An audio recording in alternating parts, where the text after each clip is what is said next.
So with all the buzz about the economy softening and inflation finally heading back down to the 2% range, word on the street has been after the Fed has dropped their rates in September, mortgage rates are going to drop big time.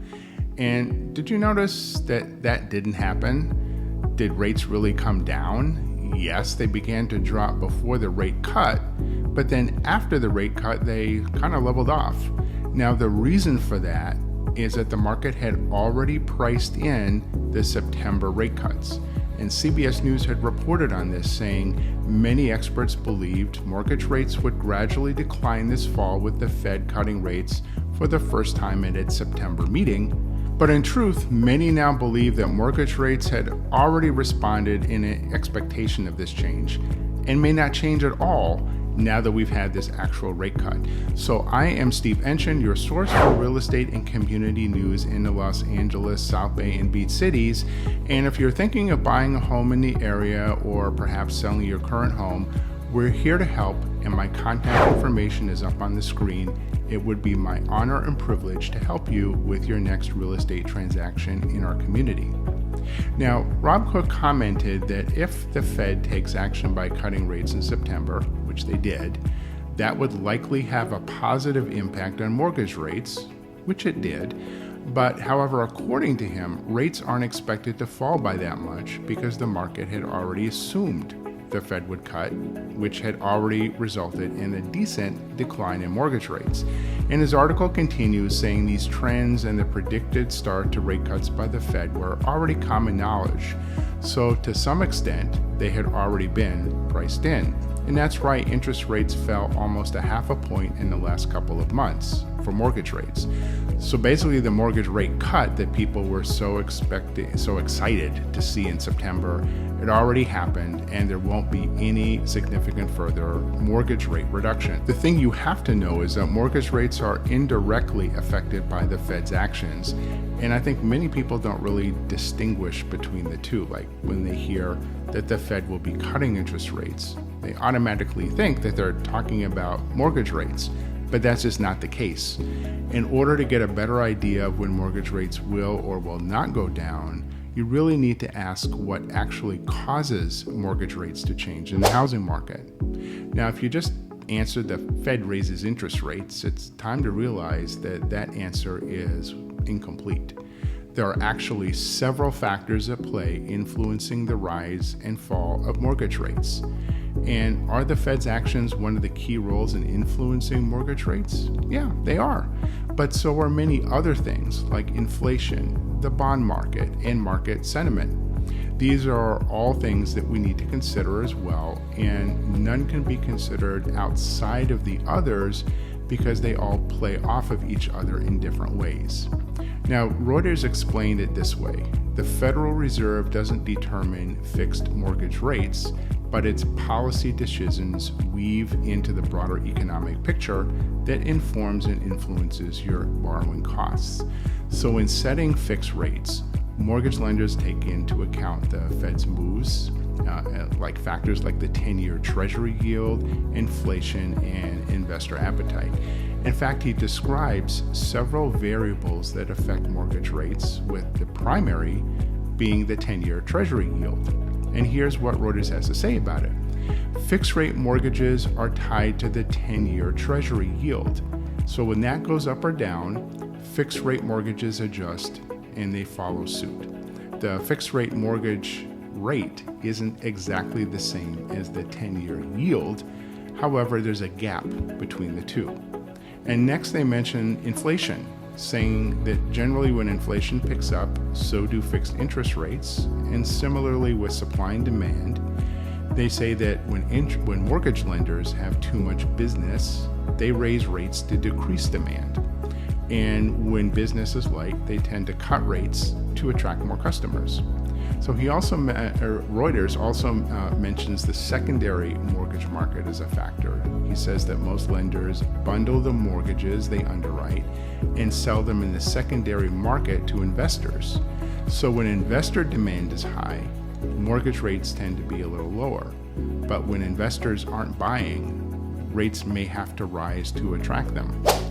So as we're looking backwards at the Fed's meeting in September and all those predicted rate cuts, we have to keep in mind that it may not end up resulting in the big fireworks that we were all hoping for. And I've heard from a lot of home buyers and potential home sellers who are still insisting that rates will continue going lower, ignoring the fact that the rate cut ship has already sailed from the harbor. And the rates dropped even before the cut and then flattened out right after. So if you're holding out for maybe another big drop in mortgage rates, I have to be, or I hate to be, the voice of disappointment, but there is no evidence that's going to happen. And it's not just my opinion speaking, but actual evidence. So as we all focus on lowering interest rates, it's also important to keep in mind that cutting rates could backfire in a big way. The Fed is walking a tightrope here, and cutting rates too soon and too low is actually really dangerous. So I mean, as much as we all want to see affordability return to the housing market, and that can happen through falling interest rates, we need to remember what happened in the 1970s, for those of us old enough. In the 70s, the Fed responded too quickly and lowered rates as soon as inflation just started going down, even a little bit. And the result was inflation just roared back with even more ferocity than the first wave. It ended up taking higher than 18% interest rates to finally get inflation back under control. And that I do remember because my parents had one of those infamous 18% mortgages for a short time.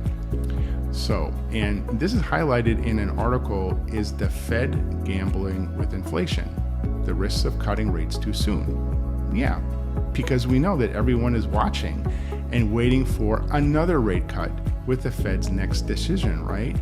But this eagerness for monetary easing may be premature and potentially risky for the U.S. economy, raising concerns about undoing the hard-won progress we already have made against inflation. So the article goes on to discuss what kinds of things the Fed may be risking if they cut rates too soon. And the first potential risk factor is the possibility of reigniting inflation. As I mentioned, they explain that the lowering rates while inflation is still above the target, currently at 2.9%, and that risks rekindling inflationary pressure. So cheaper borrowing could stimulate excessive spending and investment. So the article continues with a list of potential dangers. And the first one is loss of credibility. So premature rate cuts that lead to resurging inflation could severely damage the Fed's credibility, making future monetary policy less effective.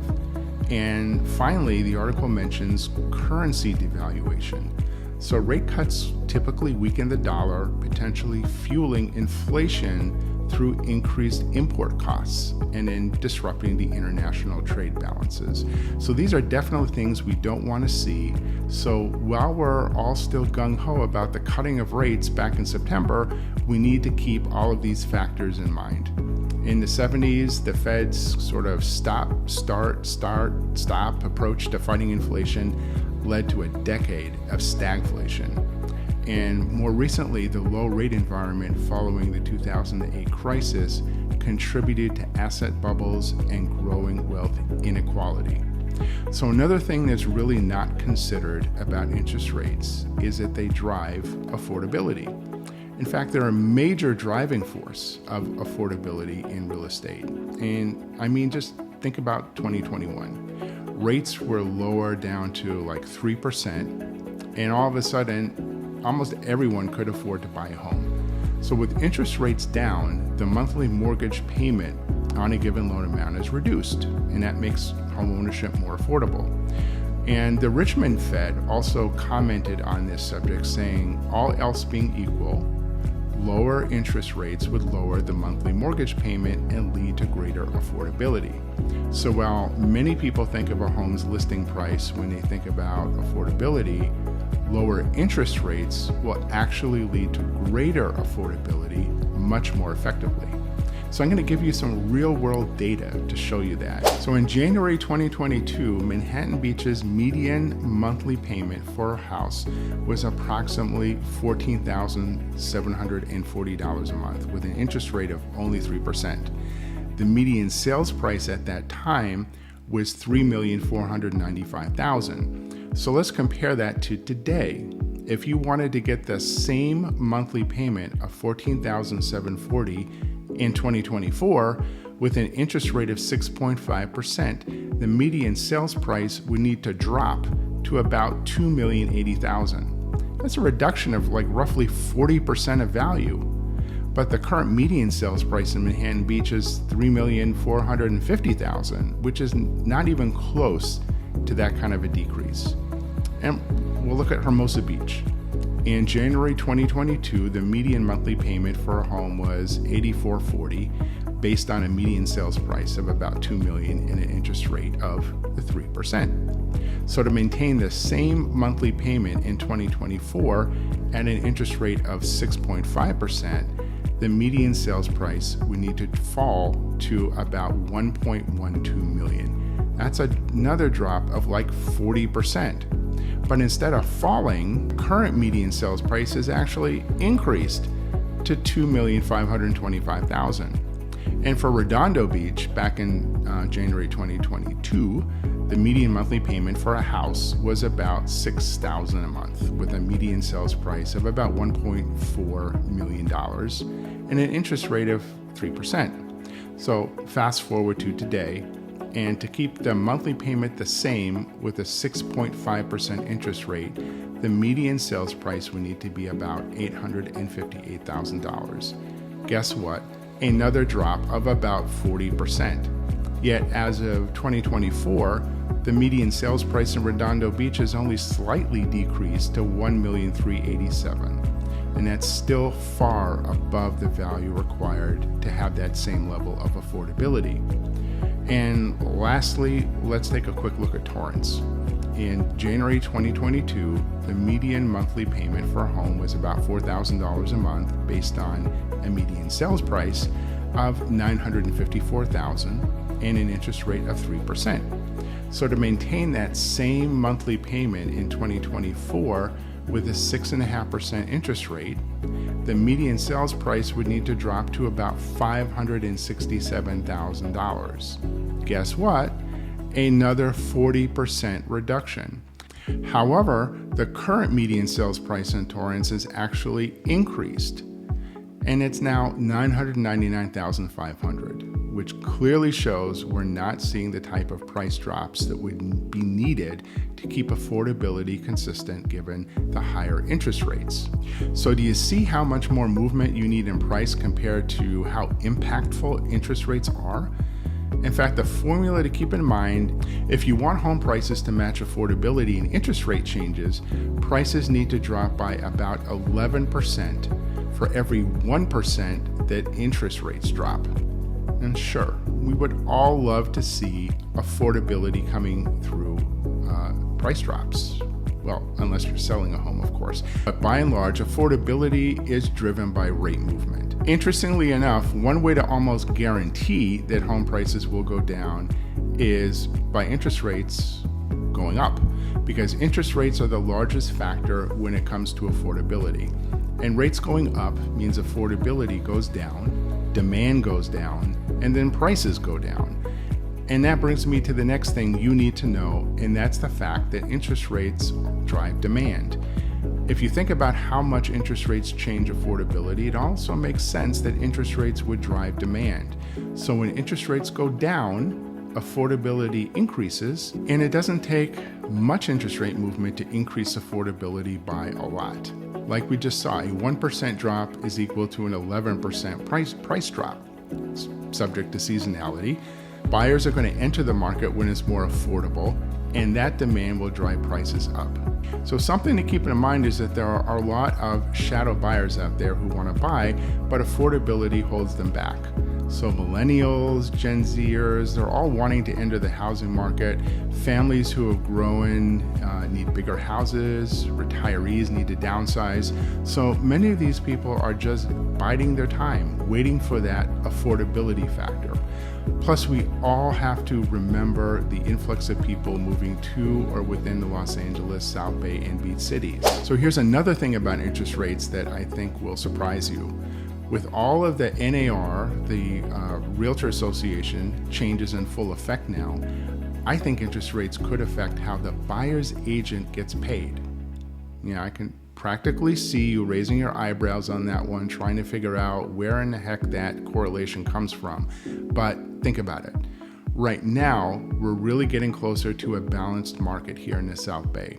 Homes are on the market longer, and by and large, sellers are still willing to pay the buyer's agent's commission, without question. They don't want to do anything that would create a roadblock for a buyer considering their home. Inventory is still moderate in some areas, so there is some competition for sellers out there for the more moderately priced homes.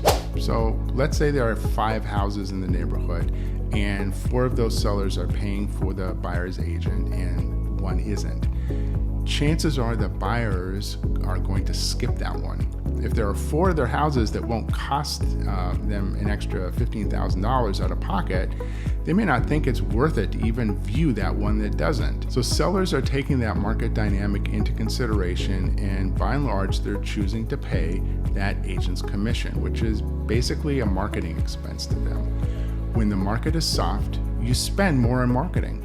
So commission offers haven't really changed much under the new rules, no matter how much the news media has enjoyed pouring gas on what was really a non-issue. Most sellers continue to offer compensation to buyer's agents. So when rates begin to drop, affordability will improve and we will see more buyers enter the market. So if sellers regain a strong upper hand, it will allow them to cut back on their marketing budget. So much of this is just market dynamics, and interest rates will really drive that conversation. So I hope this information has been helpful to you and your understanding about what is really going on with mortgage rates and the real estate market. But if you have any questions, please remember you can comment below where we can get a discussion going, or reach out to me directly. My contact information is right here up on the screen, and I'm here to answer your questions and help you with selling or buying a home here in the Los Angeles, South Bay, and Beach cities. Also, don't forget to like and subscribe, and for now, we'll see you on the next video.